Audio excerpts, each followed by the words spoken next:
Hello guys, আসসালামু আলাইকুম। আজকে আমরা কচু ভাজবো চিংড়ি মাছ দিয়ে।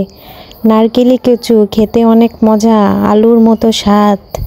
কচুটাও নরম নরম হয়ে যায় ভাজলে, খেতে অনেক মজা লাগে, ভালোই লাগে। চিংড়ি মাছ দিয়ে নারকেলি কচু ভাজলাম, তেলে ভেজে নিলাম।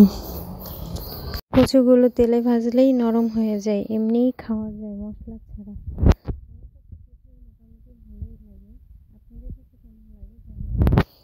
ভাজা হয়ে গেছে, লাল লাল করে ভাজে নিলাম।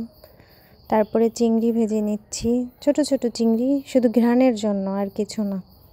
তারপরে মশলা কষিয়ে নিলাম, পেঁয়াজ রসুন জিরা আদা দিয়ে কষিয়ে কচুগুলো ঢেলে দিলাম, চিংড়ি মাছ একসাথে। আমার রান্না করতে অবশ্য অনেক ভালো লাগে। মজা হলে, কেউ যদি বলে মজা হয়েছে, তাহলে আরও ভালো লাগে। কচুগুলা দেখতে ভালোই হয়েছে, খারাপ না। ভালো থাকবেন বন্ধুরা, ধন্যবাদ।